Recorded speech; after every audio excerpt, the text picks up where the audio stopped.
من يهده الله فلا مضل له ومن يضلل فلا هادي له وأشهد أن لا إله إلا الله وحده لا شريك له وأشهد أن سيدنا ومولانا محمدا عبده ورسوله أما بعد فأعوذ بالله من الشيطان الرجيم بسم الله الرحمن الرحيم لئن شكرتم لأزيدنكم ولئن كفرتم إن عذابي لشديد۔ الحمدللہ یہ ختم قرآن کی محفل ہے اور اس محفل میں شرکت بہت ہی قابل مبارکباد اور باعث سعادت ہے سبھی کے لیے۔ ہمارے بہت سے ہمارے دوست یار احباب اہل علم حضرات تشریف فرما ہیں۔ مجھے خیال ہو رہا تھا کہ بیچارے سب کام میں لگے ہوں گے، سب کام کو چھوڑ کر محبت میں آئے ہیں ملاقات کے لیے اور اس پروگرام میں شرکت کے لیے۔ ابھی بچیاں قرآن پاک پڑھ رہی تھیں، 1 نے 2 نے 3 نے 10 لوگوں نے پڑھا اور بار بار وہ صورتیں پڑھی جا رہی تھیں، وہی سورہ اخلاص، سورہ فلق، سورہ ناس۔ اپنے کاموں کو چھوڑ کر آئے ہیں، دیر تک بیٹھنا کہیں یہ اکتاہٹ کا باعث نہ ہو۔ مجھے ایک حدیث پاک یاد آئی، فضائل قرآن، حضرت شیخ رحمۃ اللہ علیہ کے بھی دیکھ رہا تھا کہ قرآن پاک کا پڑھنا باعث اجر و ثواب ہے، قرآن پاک کا سننا بھی باعث اجر و ثواب ہے۔ قرآن پاک کی تلاوت کرنے میں ہر حرف پر 10 نیکیاں ملتی ہیں، اور قرآن پاک اگر سنا جائے، کوئی پڑھ رہا ہے تو سننے سے ہر حرف پر 1 نیکی ملتی ہے۔ تو ہمارا بیٹھنا یہ فائدے سے خالی نہیں ہوگا، اور بسا اوقات قلب میں ایسی کیفیت پیدا ہوا کرتی ہے سننے سے جو بسا اوقات تلاوت کرنے سے نہیں پیدا ہوا کرتی ہے۔ بعض صحابہ کرام سے رسول پاک صلی اللہ علیہ وسلم نے کہا مجھ کو قرآن پاک سناؤ، 1 نہیں 1 2 3 4 صحابہ کا نام آتا ہے جو میرے علم میں ہے، رسول پاک صلی اللہ علیہ وسلم نے ان کا قرآن پاک سنا۔ ایک مرتبہ ایک صحابی سے کہا کہ قرآن پاک سناؤ، کہہ لیں کہ یا رسول اللہ آپ پر تو قرآن پاک خود نازل کیا گیا، میں آپ کو سناؤں؟ کہا ہاں میرا جی چاہتا ہے سننے کا۔ اللہ تعالیٰ نے کہا ان سے سنو، اللہ نے کہا ان سے سنو۔ حضرت تھانوی رحمۃ اللہ علیہ فرماتے ہیں، ان کے مواعظ میں نے پڑھا ہے، ان صحابی نے کہا یا رسول اللہ اللہ سمانی، اللہ سمانی، کیا اللہ نے میرا نام لے کر کہا ہے؟ کیا اللہ نے میرا نام لیا ہے؟ حضور پاک نے کہا ہاں، بس رونے لگے، آنکھوں سے آنسو جاری ہو گئے۔ ارے اللہ نے میرا نام لے کر کے نبی کو کہا ان سے قرآن پاک سنو۔ حضرت تھانوی رحمۃ اللہ علیہ فرماتے کہ یہ رونا کس چیز کا تھا؟ جنت کے شوق میں، خوف خداوندی میں؟ نہیں، ایک اور رونا ہوتا ہے محبت کی بنا پر، عشق و محبت کی بنا پر، جوش محبت۔ اللہ نے مجھے یاد کیا ہے، اللہ نے مجھ سے کہا، اللہ نے نبی سے کہا کہ قرآن پاک سنو ان سے۔ ایک اور صحابی کا قرآن پاک سن رہے تھے، کہا سناؤ، قرآن پاک سنایا، رسول پاک صلی اللہ علیہ وسلم پر ایسی رقت طاری ہوئی، آنکھوں سے آنسو بہنے لگے۔ دوسرے صحابی نے کہا ارے بس کرو بھائی بس کرو، دیکھو حضور پاک کا کیا حال ہو رہا ہے۔ ایک مرتبہ ابوبکر صدیق رضی اللہ تعالیٰ عنہ قرآن پاک پڑھ رہے تھے نماز میں، اور عمر فاروق بھی پڑھ رہے تھے، آپ نے دونوں کا سنا، اور نماز کے بعد کہا میں تم پڑھ رہے تھے میں سن رہا تھا۔ ابوبکر صدیق سے کہا تم بہت آہستہ پڑھ رہے تھے، عمر فاروق سے کہا تم اتنا زور سے کیوں پڑھ رہے تھے؟ کہنے لگے میں اس لیے زور سے پڑھ رہا تھا کہ لوگ سو رہے، یہ بھی ان کی بھی آنکھ کھل رہا، یہ بھی پڑھے۔ ابوبکر صدیق سے کہا تم آہستہ کیوں پڑھ رہے تھے؟ کہنے لگے کہ نہیں، میں جس کو سنا رہا تھا، جس کے لیے پڑھ رہا تھا وہ سمیع خبیر بصیر ہے، زور سے پڑھنے کی کیا ضرورت تھی، اس لیے میں آہستہ پڑھ رہا تھا۔ آپ نے کچھ نہیں کہا، اور عمر فاروق سے کہا تم ذرا کچھ اور ہلکی آواز سے پڑھا کرو۔ صدیق اکبر سے کہا تم ہلکی آواز نہیں، تھوڑا اور آواز تیز کر دو اپنی، یہ فرمایا۔ حضرت تھانوی رحمۃ اللہ علیہ فرماتے ہیں کہ رسول پاک صلی اللہ علیہ وسلم نے دونوں کو سبق دیا کہ تجویز کا نہیں تفویض کا، جو میں کہہ رہا ہوں اس پر عمل کرو، اپنی تجویز کو اپنی رائے کو فنا کر دو، جو میں کہہ رہا ہوں اس کو اختیار کرو۔ تو بہرحال یہ حدیثوں سے معلوم ہوتا ہے کہ قرآن پاک کا سننا، ایک صورت کا بار بار سننا یا مختلف صورتوں کا سننا، یہ بڑے اجر و ثواب کا باعث ہے، نیکیاں ملتی ہیں۔ بعض خصوصیات قرآن پاک کے سننے میں ایسی ہے جو تلاوت کرنے سے حاصل نہیں ہوا کرتی ہیں اس درجے کی۔ اسی واسطے رسول پاک صلی اللہ علیہ وسلم نے قرآن پاک سنا صحابہ کرام کا۔ ایک صحابی کا اور سنا تھا، وہ بڑا اچھا پڑھ رہے تھے قرآن پاک، تو حضور پاک نے فرمایا تم قرآن پاک پڑھ رہے تھے میں سن رہا تھا، بڑا اچھا پڑھ رہے تھے ماشاءاللہ، تعریف فرمائی۔ اگر قرآن پاک اچھا پڑھا جائے، تعریف قابل تعریف ہو تو تعریف کرنا بھی چاہیے۔ تو صحابی فرماتے ہیں اگر مجھے معلوم ہوتا کہ آپ سن رہے ہیں یا رسول اللہ لحبرتہ تحبیرا، میں اور بنا سما کر پڑھتا اور اچھی طرح پڑھتا۔ یہیں سے حضرت تھانوی رحمۃ اللہ نے ایک بات پر استدلال کیا ہے، کیا ہمارے اکابر کے علوم تھے، معلوم ہوا کہ ہر ریاکاری بری نہیں ہے، وہ ریاکاری جو واقع کے خلاف ہو، جو بڑا بننے کے لیے ہو، جو دنیا حاصل کرنے کے لیے ہو، تفوق و برتری حاصل کرنے کے لیے ہو، وہ ریاکاری مذموم ہو۔ اگر کسی مسلمان کا جی خوش کرنا ہے کہ اس لیے کہ وہ اس کا جی خوش ہوگا، کسی نے کہا قرآن پاک سناؤ، سنا رہے ہیں، اس کا جی خوش ہوگا، ہر ریا مذموم نہیں۔ اسی حدیث پاک سے استدلال کیا ہے، رسول پاک صلی اللہ علیہ وسلم نے ان کے اس جملے کو سنا لحبرتو تحبیرا، تو آپ نے اس پر کوئی نکیر نہیں فرمائی، معلوم ہوا کہ ہر ریا مذموم نہیں ہے۔ خیر یہ الگ بات ہے، ماشاءاللہ یہاں قرآن پاک کی تعلیم ہو رہی ہے، یہاں پر آ کر مجھ کو بہت فائدہ ہوا اور عبرت حاصل ہوئی۔ یہ اپنے یہاں بھی اپنے علاقے میں انشاءاللہ میں ایسے نظام کی کوشش کروں گا، جو چیزیں جو فوائد میں نے دیکھی ہیں، اور اس کے پہلے بھی میری حاضری ہوئی تھی یہاں پر، تو جتنی باتیں دیکھی وہاں ہم نے لوگوں کو پہنچائی۔ بھائی میں یہ دیکھ کر آیا ہوں، میں نے دیکھا کہ اسکول کالج میں پڑھنے والے جو طلبہ ہیں وہ ایک وقت میں قرآن پاک پڑھتے، حافظ قرآن بن گئے، اتنی اچھی تعلیم ہو رہی ہے۔ یہاں کا نظام دیکھا اور گجرات میں بھی دیکھا، تو وہاں پر جا کر بیان کیا، بہت سی خصوصیات دیکھی۔ یہ یہاں جو ترقی ہو رہی ہے، ہم سمجھتے ہیں کہ یہاں کام کرنے والوں کی خلوص کی برکت ہے، اخلاص کی برکت ہے۔ میرے محترم بزرگ، ہم کو حالات سے زیادہ واقفیت نہیں ہے، اور الہ آباد میں حضرت کے یہاں ملاقات ہوئی تھی، اور اس کے پہلے ہی ملاقات تھی، اس کو دیکھا تو ایک حدیث پاک مجھے یاد آئی۔ کوئی منہ پر تعریف کرنا مقصود نہیں ہے، اور میرا خیال ہے کہ میرا گمان بالکل صحیح ہوگا۔ ایک مرتبہ رسول پاک صلی اللہ علیہ وسلم کی خدمت میں ایک وفد آیا، وفد کے ایک سردار تھے، ایک امیر صاحب تھے۔ وفد آیا تو جب پہنچے یہ لوگ مدینہ پاک میں، تو جلدی سے رسول پاک صلی اللہ علیہ وسلم کی کیسے زیارت ہو جائے، کیسے ملاقات ہو جائے، کیسے مصافحہ معانقہ ہو جائے، شوق رغبت اچھی چیز تھی یہ۔ وہ صحابہ کرام دوڑے جلدی سے، ہمارے دیہات میں کہتے سر پر دوڑ کر گئے، مصافحہ کیا، معانقہ کیا، رسول پاک صلی اللہ علیہ وسلم کی زیارت کر لی، دیدار نصیب ہو گیا۔ لیکن اس قبیلے کے جو سردار تھے انہوں جلدی نہیں کی، اطمینان سکون سے سب سامان رکھا، کپڑے نکالے، غسل کیا، اچھے کپڑے پہنے، اخیر میں نمبر آیا ان کا، گئے ملاقات کی۔ وہ تھے قبیلے کے وفد کے سردار تھے۔ رسول پاک صلی اللہ علیہ وسلم نے ان سے کہا، بھائی تمہارے اندر دو خصلتیں ایسی ہیں کہ اللہ تعالیٰ ان سے محبت کرتا ہے، اللہ تعالیٰ کو وہ تمہاری دونوں عادتیں بہت پسند ہیں، محبوب ہیں، ایک حلم اور ایک اناعت۔ حلم بردباری، تحمل، اور اناعت ترک عجلت، کسی کام میں جلد بازی نہ کرنا، سوچ سمجھ کر دور اندیشی کے ساتھ، عاقبت یعنی انجام پر نظر رکھتے ہوئے کوئی فیصلہ کرنا، جلدی نہ کرنا۔ اس طرح کی خصوصیات، دروازہ بند نہیں ہو گیا، ہزاروں لاکھوں لوگ ہیں اور ہوتے رہیں گے۔ تو آپ یہاں مدرسے میں بہت سی بات ذمہ دار، ان کے خلوص، ان کا خلوص قابل رشک، ان کا یہ وصف حلم اور اناعت، رسول پاک صلی اللہ علیہ وسلم نے جس کی تعریف فرمائی ہے، یہ قابل تقلید بھی ہے اور قابل تعریف بھی ہے۔ بہرحال یہ بہت اچھی چیز ہے۔ ہم سمجھتے ہیں کہ اس ادارے کو ترقی ہو رہی ہے، اتنا فیض پہنچ رہا ہے امت کو، یہ کام کرنے والے حضرات کے مخلصین کی برکت، تواضع، حلم اور اناعت، یہ ساری وجوہات اس کا ثمرہ ہے۔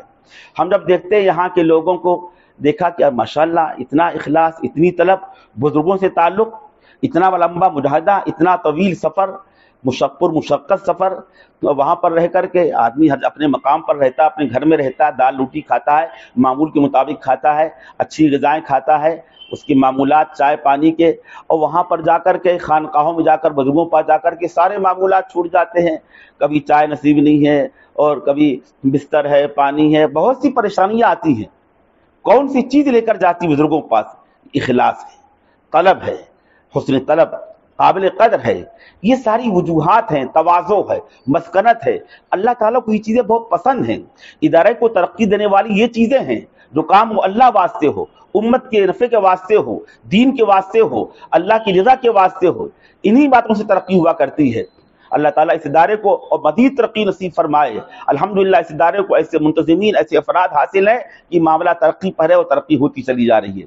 ہم مبارکباد پیش کرتے ہیں ان طالبات کو جنہوں نے قرآن پاک پڑھا۔ ایک ادارے میں جانا ہوا، میں نام نہیں لیتا، قصداً نام نہیں لے رہا ہوں، وہاں ایک بچی کا قرآن پاک تھا، چھوٹی بچی تھی، قرآن پاک پورا ہوا اور اس نے یہ صورتیں پڑھی جو آج پڑھی گئیں۔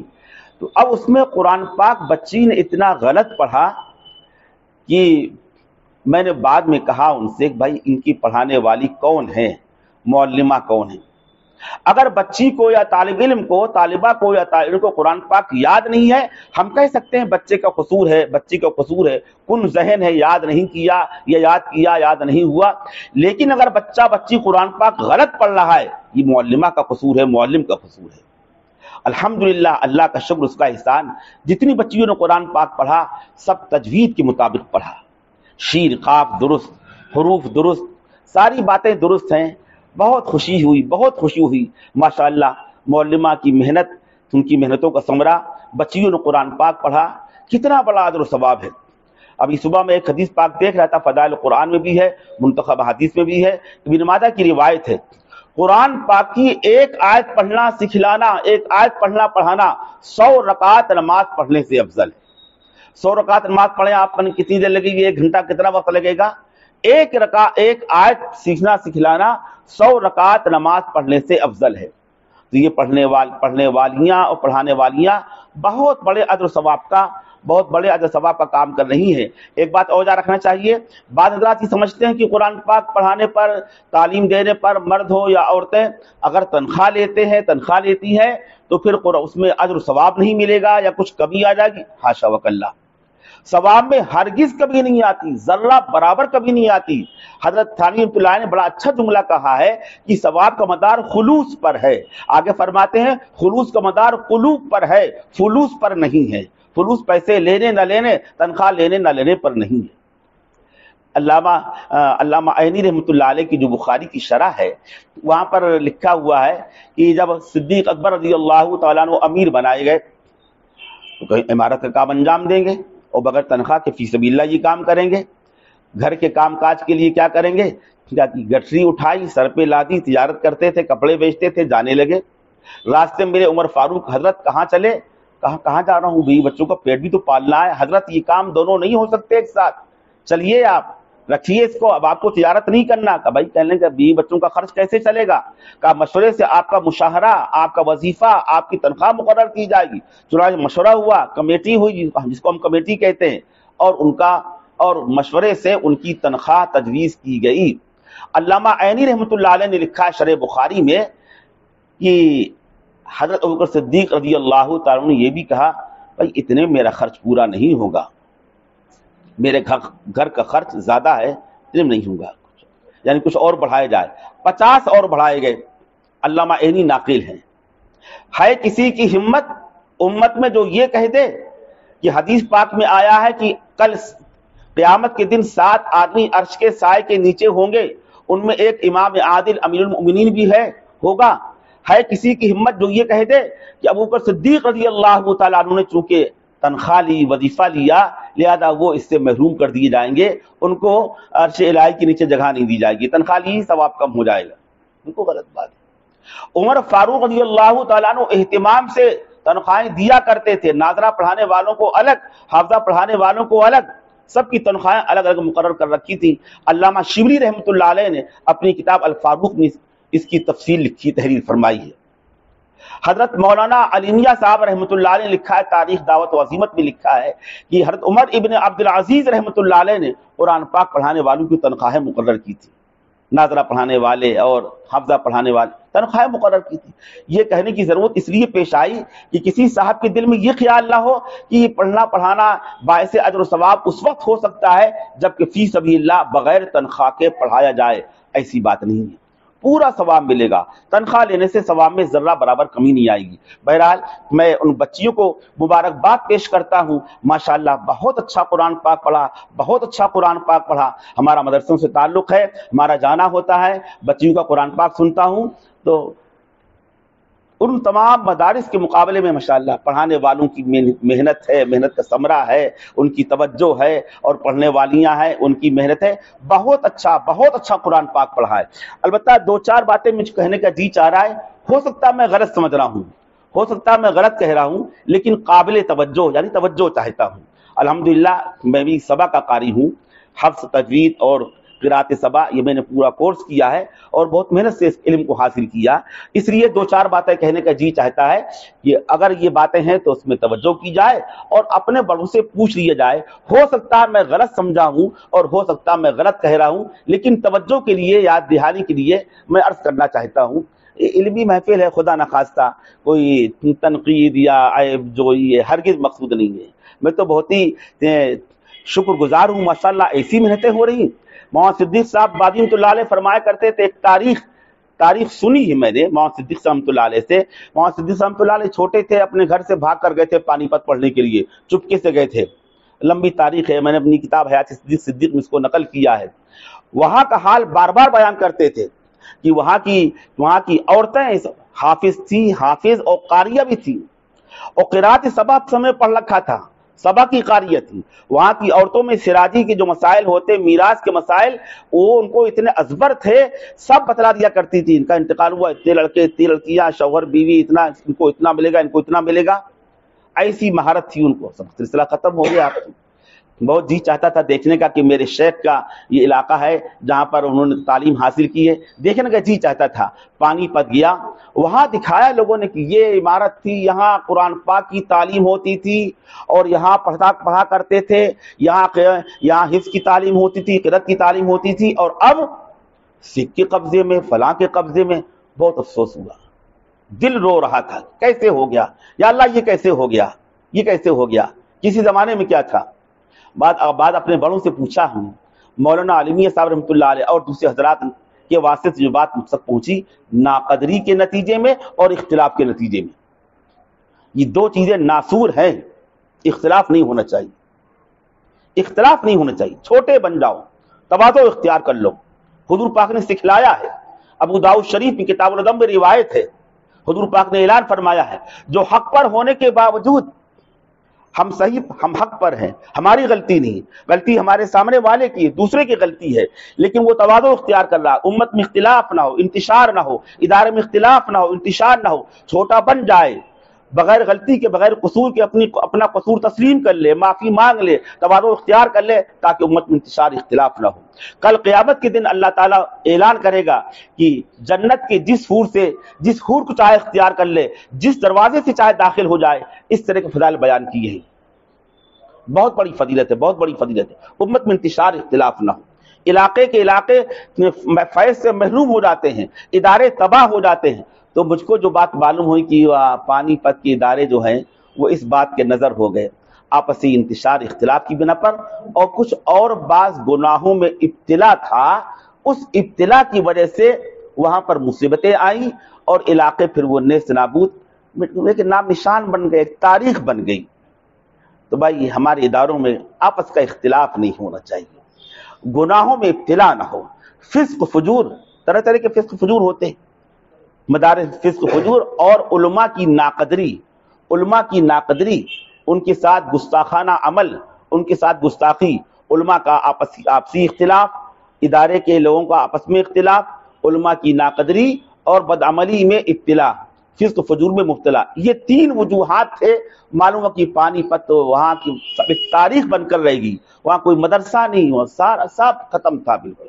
معلوم ہوا کہ اچھا یہ ادارہ یہاں پر تھے، قاضی عبد الرحمن صاحب پانی پتی رحمۃ اللہ علیہ، فلاں قاری صاحب تھے، یہاں پر تعلیم ہوتی تھی، یہ تاریخ تھی۔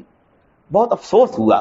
مولانا تقی عثمانی صاحب کا سفر نامہ میں نے دیکھا، اندلس سے متعلق، اندلس میں چند روز یہ وہاں پر تھا۔ کسی زمانے میں شیخ الحدیث یہاں بیٹھا کرتے تھے، یہاں پر یہ دار الحدیث تھا، یہ دار التفسیر تھا، یہ دار الفقہ، دار الفتاوی تھا، دار الافتاء تھا، اور شیخ الحدیث یہاں پر کھمبے میں بیٹھ کر بخاری کا درس دیا کرتے تھے، اور وہاں پر ڈھول تاشے بازی کی آواز آ رہی تھی۔